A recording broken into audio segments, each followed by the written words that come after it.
If you're stuck on two-step equations, I'm going to go through a couple examples.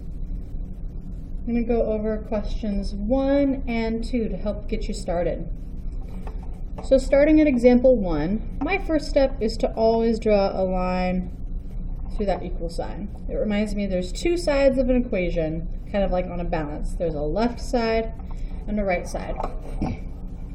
I'm only going to focus on the side that has my variable.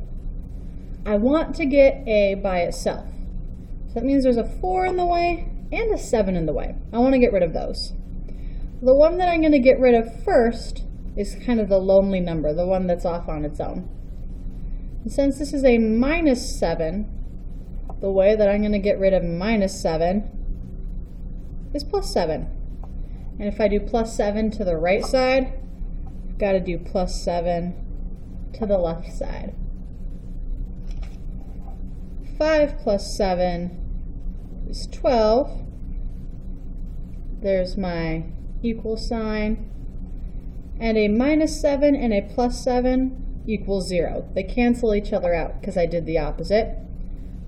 All that I have left on the right side now is 4a. And I know that whenever a number is next to a variable, it's multiplication. And what we learned last year is if we have times 4, the opposite to get rid of that is divided by 4 on both sides. So now taking a look at this, we've got 12 divided by 4, which is 3. 4 divided by 4 is 1, which means I have 1a left over. And I'm going to rewrite this as 3 equals a, because 1a and a are just the same. Alright, there's one example. And I'm going to kind of change my mind here. I'm going to skip example 2 because it's very similar to example 1. And we're going to do example 3, which looks a little bit different. Alright, so starting off the same, I'm going to draw a line through my equal sign. And just like I did before, I'm only going to focus on the side with the variable to start. I want to get the c all by itself. Right now there's a 3 and an 8 in the way. And just like I did last time, I'm going to get rid of kind of that lonelier number that's off on its own first. Now the tricky part here is that since there's subtraction, we usually think of doing addition, but 3 plus 3 equals 6, and we want it to equal 0. So since this is a positive 3 out here, we are going to subtract 3 to cancel it out. And I'll subtract 3 on the other side as well.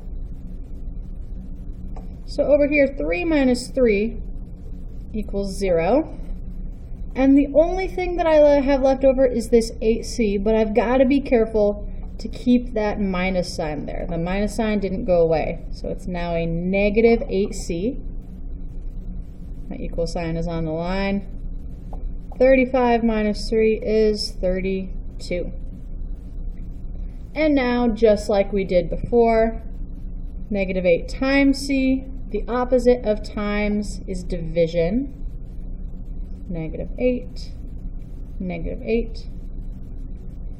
Divide on both sides. Negative 8 divided by negative 8 is positive 1, and I still have a c, equals 32 divided by negative 8 equals negative 4. I'm just going to rewrite this, c equals negative 4. Now that you have two examples to kind of help get you started, go ahead and complete the rest of the problems on your own.